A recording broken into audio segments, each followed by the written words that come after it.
한 여자가 실연을 당하고 몹시 슬퍼서 눈물 짓고 있었습니다. 그때 한 철학자가 그에게 찾아와서 그를 위로하기보다는 미소를 지으면서 그에게 하는 말이, 너는 너를 사랑하지 않은 사람을 잃은 것뿐이다. 하지만 그 사람은 그를 진심으로 사랑한 사람을 잃은 것이다. 그런데 내가 왜 괴로워하느냐? 지금 가장 괴로워할 사람은 누구냐? 하고 이렇게 말했습니다. 여자가 가만히 생각해 보니까 그 말이 맞았습니다. 자기는 사람을 잃었지만 자기를 사랑하지 않는 사람을 잃었고, 그 사람은 정작 자기를 가장 사랑해 주는 사람을 잃었다는 사실을 깨닫고 그는 울음을 멈추고 그는 미소를 지었습니다. 이때 철학자가 한 말이, 그래도 가장 괴로운 건 너다 하고 이렇게 말을 하는 것입니다.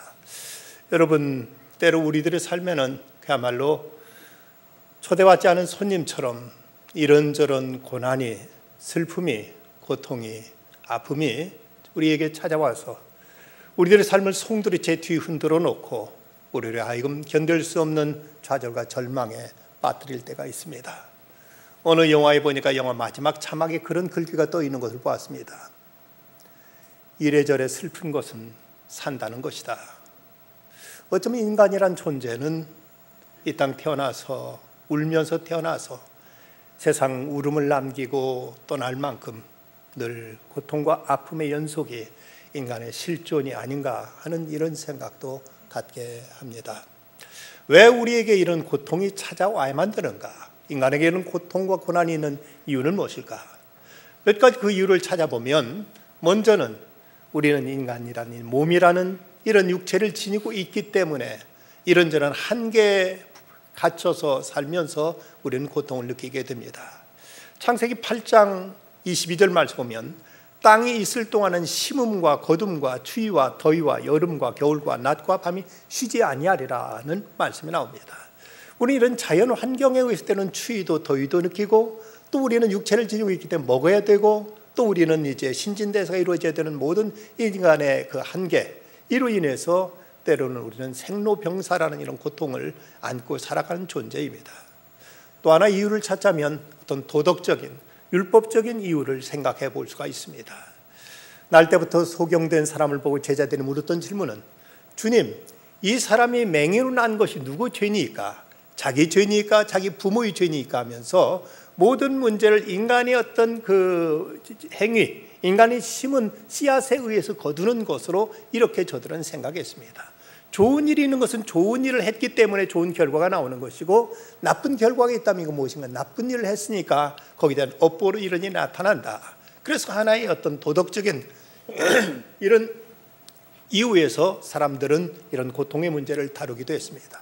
그래서 유대 사람들 가운데서는 어떤 사람이 가난하가 병들었으면 그 가난이나 병들었다는 그 자체만이 아니라 이 사람이 이런 고통을 당하는 걸 보면 분명 뭔가 나쁜 일이 있었을 것이다.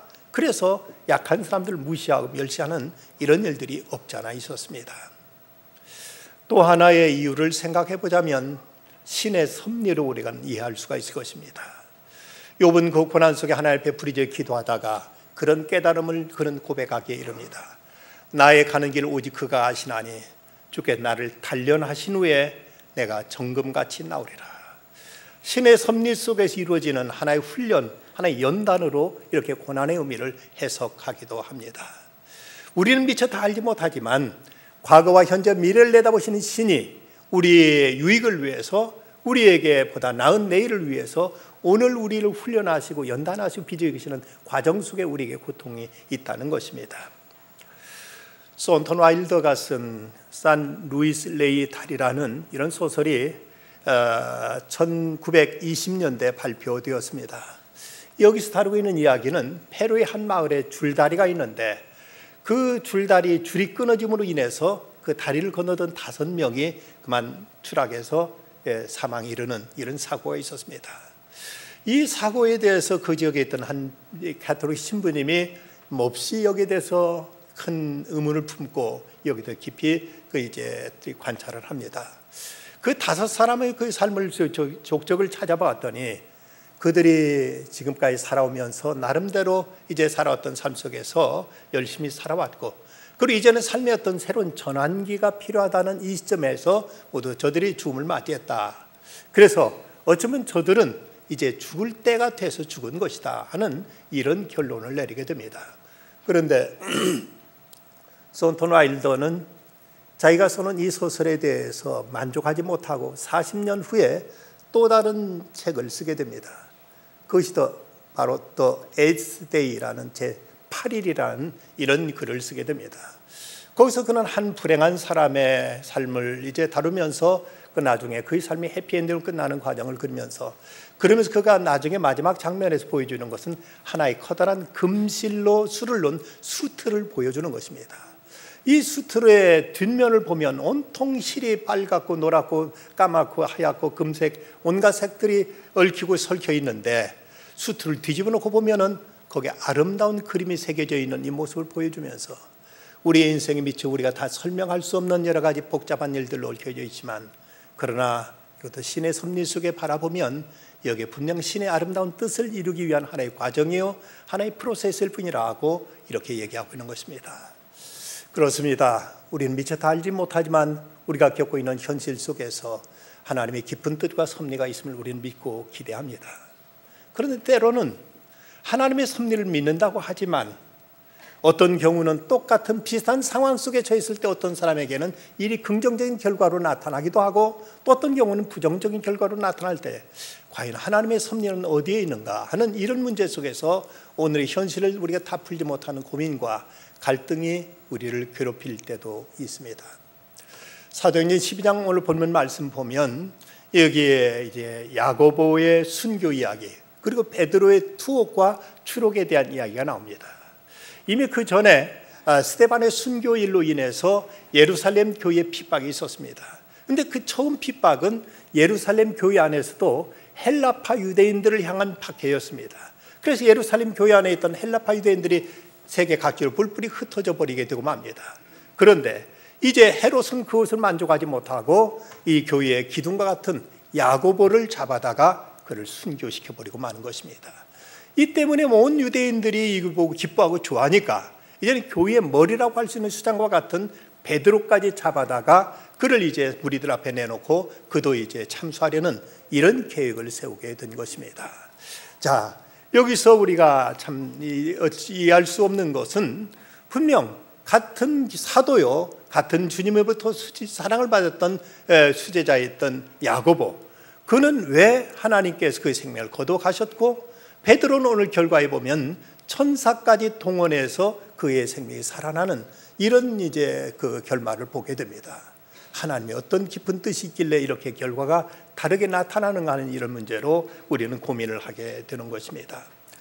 그런데 야고보의 경우 마가복음 10장에 보면 그가 예수님께서 마지막 예루살렘에 올라가시는 길에 자기 동생 요한과 더불어 예수님께 청탁을 합니다.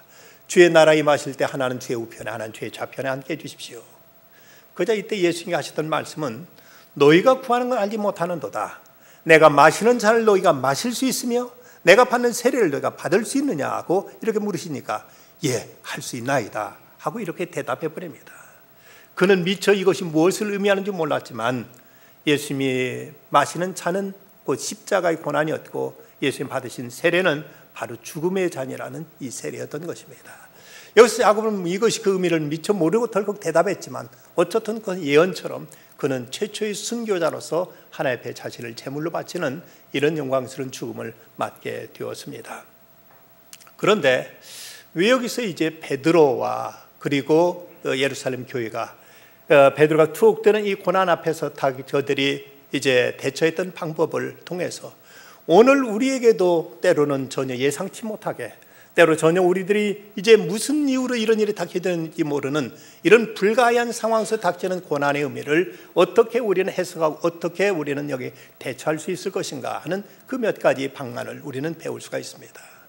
먼저 우리에게 고난이 몰려올 때 우리가 취해야 될 방법은 무엇보다도 먼저 기도하는 것입니다. 오늘 본문 5절 말씀 보면 이에 베드로는 옥에 갇혔고 교회는 그를 위하여 간절히 하나님께 기도하더라. 자, 베드로가 옥에 갇히니까 온 예루살렘 교회 성도들 모여서 하나님께 간절히 기도했습니다. 그런데 이전에 야고보가 감옥에 갇혔을 때는 과연 기도하지 않았을까? 분명 그때도 교회는 기도했을 것입니다. 그리고 야고보 본인도 기도했을 것입니다. 근데 왠지 하나님께 야고보는 천국으로 데려가시고 지금 이 베드로의 고난 속에서 하나님은 심지어 천사를 동원해서까지 그를 살려내십니다. 그 이유가 어디에 있는가? 이것은 곧 하나님의 주권에 속한 문제요, 하나님의 깊은 경륜이 달리 있기 때문입니다. 이사야서의 말씀 보면 이는 내 생각이 너희 생각과 다르며 내 길은 너희 길과 다름이니라. 여호와의 말씀이니라. 이는 하늘의 땅보다 높음 같이 내 길은 너희 길보다 높으며 내 생각은 너희의 생각보다 높으니라 하고 말씀하십니다. 우리와 생각이 다르시고 우리와 뜻이 높으신 하나님께 당신의 뜻 가운데서 당신의 일을 이루신다는 것입니다. 스데반이 죽음에 처해 있을 때 그는 하나님 앞에 기도했습니다. 그런데 하나님께 그의 기도를 들으시 그를 건져내신 것이 아니라 그 위기 속에 하나님은 그에게 환상을 보게 하셔서 예수님께 보좌 우편에 앉으셔서 그를 영접하시는 모습을 미리 보여주셨고, 그리고 하늘이 열리면서 그를 맞아주시는 하나님의 그 신비한 광경을 하나님께 그로 하여금 목도하게 해주셨습니다. 성령 충만해서 그는 이제 내 영혼을 받으시옵소서, 주 예수여 내 영혼을 받으시옵소서 하고 자기 영혼을 하나님께 이제 부탁했을 뿐만 아니라 주여 이 죄를 그들에게 돌리지 마옵소서 하고 예수님처럼 원수를 위해서 기도할 수 있는 이런 넓은 마음을 품게 하셨고, 그리고 그 죽음까지도 그는 두려움 없이 당당하게 의연하게 그는 믿음 안에서 이걸 품위 있게 맞이할 수 있는 이런 힘과 능력을 그에게 주셨던 것을 볼 수가 있습니다. 하나님께 응답하시는 일은 모든 사람에게 다 똑같이 하나님께 응답하시지는 않으십니다. 어느 때는 우리가 하나님께 기도하면 즉각 하나님께 우리 소원대로 이루어주시는가 하면, 또 어느 때는 하나님께 또 다른 방법으로 하나님께 응답하십니다. 그럼 어떻든 우리가 하나님 앞에 기도함을 통해서 하나님은 우리를 그 위기에 건져주시든지 아니면 그 위기에 넉넉히 대처할 힘과 능력을 주시든지, 어쨌든 기도를 통해 우리를 승리케 하시는 하나님의 뜻이 여기에 나타나 있음을 보게 됩니다. 정영진이라는 목사님이 저 25년 전에 대덕연구단지에 교회를 개척하면서 그 당시 건물도 없던 때라서 그 노동자들의 그 숙소를 방 한 칸을 얻어가지고 거기서 교회를 이제 개척을 하게 됩니다. 시설이 제대로 이제 구비되지 않았던 때라서 겨울이 되어서 날씨는 추운데 보일러를 풀을 때도 방에는 온기조차도 없었습니다.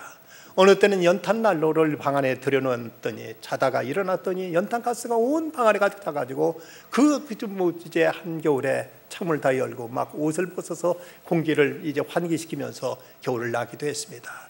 한 번은 밤새 추워서 아이들은 4살짜리 또 갓난아이 이게 두 아이가 있었는데, 아이들은 제대로 먹지도 못하고 밤이 되면 추워서 자지도 못하고 새벽 되면 또 새벽 기도한다고 또 찬송 소리에 아이들 못 자다가 하나가 덜컥 병이 걸리고 말았습니다. 병원에 가서 진찰했더니 큰 병원에 데려가야 된다는 겁니다. 큰 병원에 가서 겨우 돈을 빌려다가 입원시켰더니 아이가 잠을 자지 못하고 밤에 칭얼대니까 옆에 있는 환자들이 아이 때문에 잠 못 자겠다 불평입니다. 이 어린 것을 등에 들쳐업고는 병원 복도를 거닐면서 하나님 앞에 눈물로 부르짖고 하나님 앞에 호소했습니다. 겨우 아침이 되어서 의사한테 보였더니 의사 선생님은 가망이 없다고, 더 이상 치료할 방법이 없다는 겁니다. 어쩔 수 없이 집으로 아이를 이제 안고 왔습니다. 아이한테 더 이상 치료 방법도 없다고 하니까 아이를 위해서 샀던 빨간 옷을 입혀주었는데 이 옷은 그 아이에게 하나의 수의와도 같았습니다. 이때 너무나 서러운 가슴에 하나님께 부여안고 하나님께 부르짖어 기도했습니다. 하나님, 이번 한 번만 살려주십시오. 하나님 제발 좀 살려주십시오. 어쩐 일인지 아이의 열이 떠나고 점점 몸이 회복되더니 그대로 나았습니다. 아이의 수의라고 입히었던 그 옷이 이 아이에게 가난한 아버지가 사줬던 첫 번째 선물로 이 옷이 바뀌게 되었던 것입니다. 우리가 하나님께 기도하다 보면 하나님 우리가 전혀 상상치 못한 방법으로 우리를 위기 가운데 건져주기도 하시고, 하나님께 우리로 하여금 그 위기를 이겨나갈 수 있는 힘을 주기도 하시면서 어쨌든 그 하나님은 우리로 하여금 기도를 통해서 문제를 극복하고 승리할 수 있는 길을 열어주신다는 사실입니다. 그런가 하면 우리는 이 위기 속에 우리가 이제 하나님 앞에 우리가 쳐야 될 우리들의 자세는 하나님을 믿고 신뢰하면서 하나님께 맡게 된다는 것입니다. 오늘 보면 6절 말씀 보면 헤롯이 잡아내려고 하는 그 전날 밤에 베드로가 두 군인 틈에서 두 쇠사슬에 매여 누워 자는데 파수꾼들이 문 밖에서 옥을 지키더니, 지금 베드로는 내일 아침이면 그는 끌려가서 그대로 죽음을 당할 이런 상황입니다. 그리고 이미 야고보는 이미 순교를 당했습니다. 이런 상황 같으면 불안해서 잠 못 이룰 법한데 베드로는 태평하게 거기 양쪽 다 쇠사슬에 매여 있고 양쪽에 또 군인이 옆에서 지키고 있는데도 불구하고 아주 태평하게 잠을 이제 드렁드렁 코를 골면서 잠을 자고 있는 것입니다. 어떻게 이것이 가능한 일일까? 죽음 앞에서 교도소에서 사형수들한테 미리 사형 날짜를 가르쳐주지 않는다고 합니다. 그걸 가르쳐주면 발광한다는 것이죠. 자기가 이제 언제면 죽는다는 사실 때문에 여기든 불안과 두려움 때문에 이걸 견디지 못하고 막 발악하고 반항하고 하기 때문에 미리 가르쳐주지 않는다고 하는데 베드로는 이 내일 아침에 끌려가서 죽을 입장인데도 불구하고 아주 태평하게 잠을 굴굴 자고 있는 이 모습이 이것이 어떻게 가능한가 하는 것입니다. 왜 어떻게 그럴 수 있었다고 생각하십니까? 하나님의 사랑, 하나님의 능력을 믿었기 때문입니다. 베드로는 자기가 아무리 발버둥 쳐도 자기가 아무리 몸부림쳐도 자기가 이 상황을 변화시킬 수 있는 능력이 자기에 있는 것이 아니다. 이 일을 주장하실 수 있는 분은 하나님이시다. 하나님 어련히 알아서 선한 길을 인도하시겠는가 하고 하나님의 능력과 하나님의 사랑과 섭리를 믿었기에 그는 죽음 앞에서도 편안히 잠들 수가 있었던 것입니다. 우리가 때로 위기 앞에 불안해하는 이유는 무엇입니까? 온전히 하나님을 믿지 못하고 온전히 하나님께 맡기지 못하기 때문이 아니겠습니까? 한나는 자식을 낳지 못하는 그 서러움 때문에 실로에 있는 하나님의 전에 나가서 말로 입으로 말도 못하고 속으로 웅얼거리면서 하나님 앞에 자기의 서러운 감정을 털어놓자 이때 옆에 있던 엘리가 그만 그가 술 취해서 그런 줄 알고 내가 어느 때까지 이렇게 술에 취해 있겠느냐 포도주를 끊어라 하고 이렇게 야단합니다. 그러자 이때 한나가 하는 말이 내 주여 그러지 아니하니이다. 나는 마음이 슬픈 여자라 포도주나 독주를 마신 것이 아니요 여 앞에 내 심정을 토한 것뿐이오니 당신이 여종을 악한 여자로 여기지 마옵소서. 내가 지금까지 말한 것은 나의 원통함과 격분됨이 많기 때문이다 하고 자기의 서러운 얘기를 털어놓습니다. 그러자 이때 엘리가 그에게 하는 말 평안히 가라. 이스라엘의 하나님이 내가 기도하여 구한 것을 허락하시기를 원하노라 하고 하나님의 응답을 약속합니다. 그러자 그 다음에 나타난 말씀 당신의 여종이 당신께 은혜 입기를 원하나이다 하고 가서 먹고 얼굴에 다시는 근심빛이 없었더라. 하나님께 기도하고 응답받고 나니까 더 이상 근심하지 않았고 얼굴의 수색은 깨끗이 사라졌습니다. 바로 이것이 믿음 아닙니까? 하나님께 기도로 아뢰고 하나님께 맡겼으면 이제는 하나님께 어련히 알아서 좋은 길을 인도하시지 않겠는가. 하나님의 능력과 사랑을 믿기에 온전히 하나님께 위탁하고 이제 베드로는 평안히 잠들 수 있었고 한나는 그 음식 먹고 얼굴에 수색을 그는 떨칠 수가 있었던 것입니다. 베드로가 이렇게 평안히 잠들 수 있는 그 믿음의 근거는 어디에 있을까? 5절 말씀에 보면 베드로는 옥에 갇혔고 교회는 그를 위하여 간절히 하나님께 기도하더라. 12절 말씀 보면 마가라는 요한의 어머니 마리아의 집에 가니 여러 사람이 거기 모여 기도하였더라. 여기서 이렇게 베드로 자신뿐만 아니라 온 교회가 그를 위해 기도했을 때 하나님은 천사를 동원하면서 그를 감옥에서 풀어서 자유케 하셨던 것입니다. 1986년도 노벨 문학상 수상자인 유대인 엘리 위젤은 세계 제2차 대전 때 나치 독일의 홀로코스트 대학살의 생존자 중에 한 사람이었습니다. 그는 자기 목전에서 자기 아버지, 어머니 그리고 누이가 형장의 이슬로 사라져야 되는 모습을 보았습니다.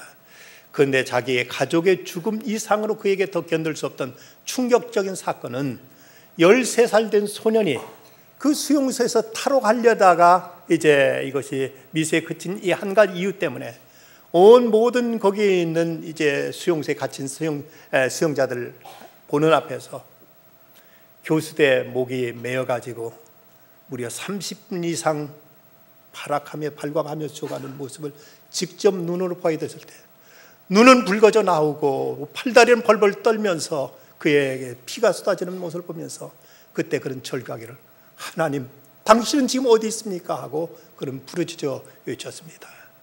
근데 그때 그 순간 그에게 한마디의 음성이 하늘로부터 들려왔습니다. 나는 저 소년과 함께 저 교수대에 매달려 있다. 수년 후에 엘리 위젤은 생존자가 되어서 프랑스 파리에 가서 그 유명한 소설가 모리악 프랑스와 모리악을 만났을 때 자기 체험을 들려주었습니다. 그러자 모리악은 조용히 엘리에젤에게 이렇게 말을 합니다. 나는 당신에게 나타난 그분이 바로 십자가에 못 박히신 예수 그리스도라고 믿고 싶다. 이 전년 전 십자가에서 우리의 죄와 고통을 대신 짊어지신 그분은 지금도 우리가 당하는 고통 속에 함께하고 계신다. 고난 날에 주님께 기도하고 보면 주님은 우리에게 찾아오시고 주님은 우리와 고난을 함께 하시고 우리의 고난을 이길 힘을 주시는 자비의 하나님을 우리는 믿고 의지해야 될 것입니다.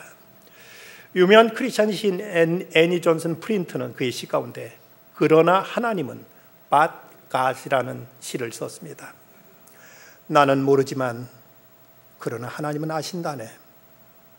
내가 모르는 미지의 날들이 그에게는 분명하고 확실함을 알기에 나 두려움에서 벗어나 복된 안식을 누린다네. 모든 수수께끼 같은 당혹한 외의 물음이 회의와 공포가 되어 커져갈 때 난 이 생각으로 해답을 찾는다네. 난 모르지만 그러나 하나님은 아신다고. 나는 할 수 없지만 그러나 하나님은 할 수 있으시다네. 내가 감당할 수 없는 어떤 짐도 그의 손길을 능히 들어 올리심을 알기에 내가 염려했던 일들이 오히려 유쾌한 일들일 수 있다네. 비록 독수리가 날개에 피곤해지고 내가 한때 달렸던 길을 이제는 걸어야 할지라도 난 내게 주어질 능력을 알고 있다네. 나는 할 수 없어도 그러나 하나님은 할 수 있음을 알고 있다고. 나는 볼 수 없지만 그러나 하나님은 보신다네. 내게는 어둡고 감춰진 길이어도 그분에겐 여전히 밝은 길이기에 내 가는 길에 넉넉한 빛을 볼 수 있다네. 내 긴장되고 충혈된 눈이 안식 가운데 눈 감을 수 있고 평화로움 새 잠들 수 있는 이유는 나는 보지 못하나 그러나 하나님은 보시기 때문이라네. 그러나 하나님은 우리 상황이 어떨지라도 그러나 하나님은 여전히 자비의 하나님이시고 전능하신 하나님이신 우리는 믿고 의지할 수 있어야 합니다. 또한 우리는 하나님께 순종해야 됩니다.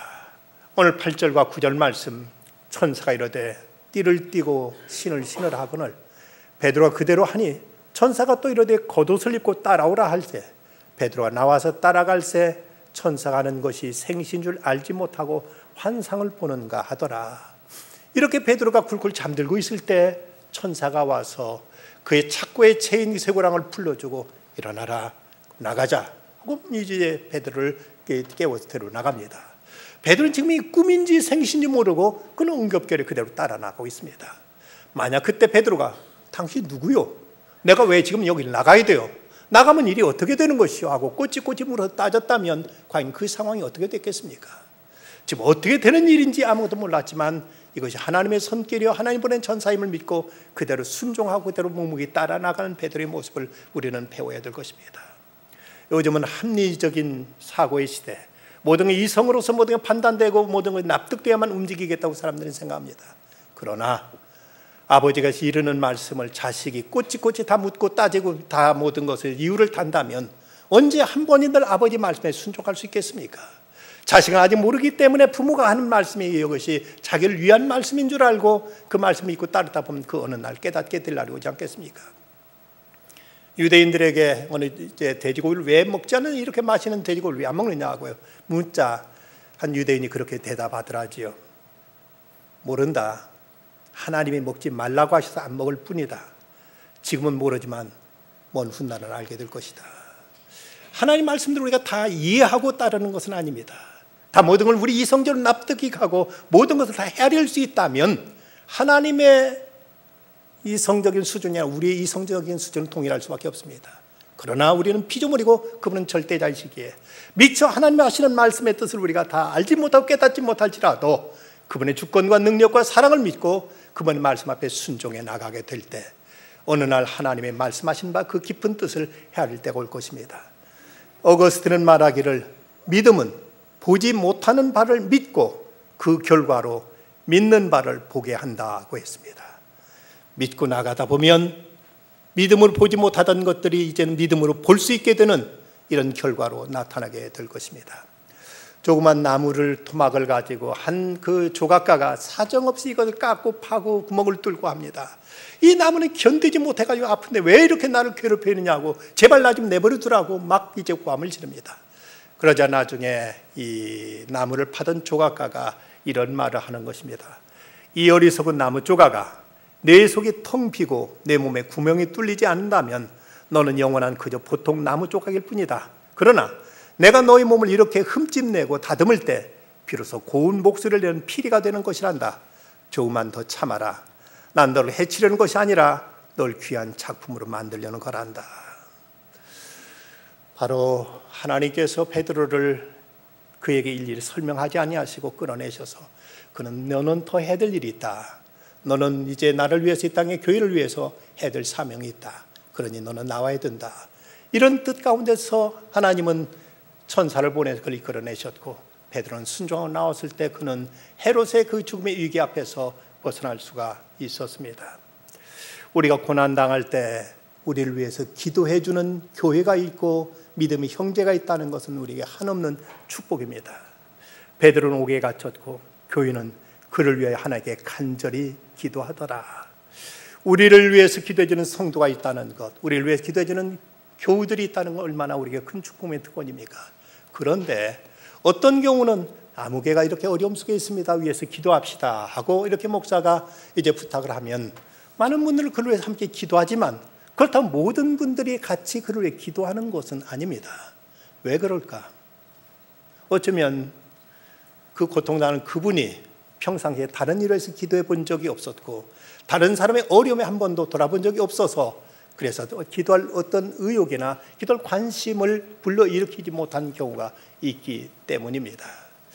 성경에 보면 너희 중에 두 사람이 합당해서 합심하여 무엇이든지 구하면 하늘에 계신 내 아버지께서 그들을 위하여 이루게 하시리라고 말씀했습니다. 내가 고난당할 때 형제들이 내 아픔을 함께 끌어안고 내 고난을 위해 기도한다면 이런 곳에 승리와 기적은 반드시 일어나기 마련입니다. 우리는 이런 기도의 지원을 받을 수 있도록 평소에 기도의 동역자가 되어야만 됩니다. 함께 봉사하며 함께 수고하며 함께 일하는 이런 일에 참여하게 될 때 내가 어려움과 고통에 있을 때 성도들은 함께 나와 더불어 기도하고 내 아픔을 함께 나눌 수가 있게 될 것입니다. 행복한 동행이라는 잡지가 있습니다. 2006년도 5월호에 행복과 성공이라는 제목의 글이 실렸습니다. 미국의 크리스천 작가 필립 얀시는 많은 사람을 만나본 결과 행복과 성공에 관련해서 사람을 두 그룹으로 나눌 수 있다고 말했다. 첫 번째 그룹은 유명 배우와 운동선수, 사업에 크게 성공한 사람들로서 그들은 모든 사람이 부러워하는 선망의 대상들이다. 그러나 그들은 불행한 결혼 생활과 자녀 문제로 마음고생이 심하고 정신적으로도 안정을 유지하지 못하는 경우가 대단히 많다. 두 번째 그룹에 속한 사람들은 오지에서 굶주림과 질병으로 고통받는 사람들을 도와주는 이들로서 그들은 누구보다 많은 일을 하지만 보수는 대단히 적다. 그러나 확실한 것은 그들에게는 고결한 행복과 삶의 보람이 넘친다는 사실이다. 그들은 다른 사람들에게 희망을 심어주는 값진 삶을 살고 있다. 그러고 보면 고통 그 자체가 무조건 불행만은 아니란 사실을 우리는 깨닫게 됩니다. 더치 쉬치 소망이라는 이제 글에 나오는 이야기입니다. 쉐리라는 여성이 여행 중 한 도시를 방문했는데 저녁 무렵에 석양을 보니까 그렇게 석양 아름답게 물들어 있는 모습을 자기 혼자만 볼 수 없어서 그는 마음에 설레는 마음 가지고 옆에 있는 가게에 가서 문을 열고 들어가서 거기 눈에 띄는 점원에게 이리 좀 나와보세요, 나와보세요. 그를 끌어내가지고 저 하늘 좀 보세요. 얼마나 아름다워요. 하나님이 창조하신 이 세상, 하나님이 함께 하실 때 이 자연까지도 이렇게 아름답군요 하고 자기의 마음속에 일어난 그 감흥을 이렇게 얘기했습니다. 그 여인은 그 말을 듣더니 가게 안으로 들어갔습니다. 그러고 나서 4년 후에 이 쉐리는 남편과 이혼했고 그리고는 죽음과 같은 세월을 살고 있었습니다. 아무런 삶의 의미도 의욕도 잃어버린 채 그는 오로지 죽음밖에 생각되지 않는 그때 문득 손에 잡히는 잡지 한 권을 펼쳐서 읽다가 보니까 거기 한 여인의 간증이 실려 있습니다. 이 여인도 이혼을 당하고 다른 도시에 가서 그곳에서 가게에서 일을 하고 있는데 어느 날 저녁 때 한 여인이 문을 열고 들어오더니 자기를 밖으로 끌어내가지고 저 석양 좀 보라고, 저 하늘 보라고, 하나님이 살아계신 모습이 아니겠느냐고, 하나님이 지으신 이 세상, 하나님 다스리는 세상이 이토록 아름답지 않느냐고 이렇게 말하는 소리를 듣고 문득 잊었던 하나님을 되찾고 하나님께 대한 믿음 안에서 자기의 고통 문제를 깔끔히 해결했다는 이런 간증이었습니다. 듣고 보니까 바로 자기 얘기였습니다. 그 순간 이 쇠리도 그동안 잊었던 하나님, 그동안 하나님을 떠나서 자기의 고통과 어려움에 여기에 몰입하면서 절망과 낙심의 세월을 보냈던 그가 다시 하나님을 붙잡습니다. 다시 하나님을 찾습니다.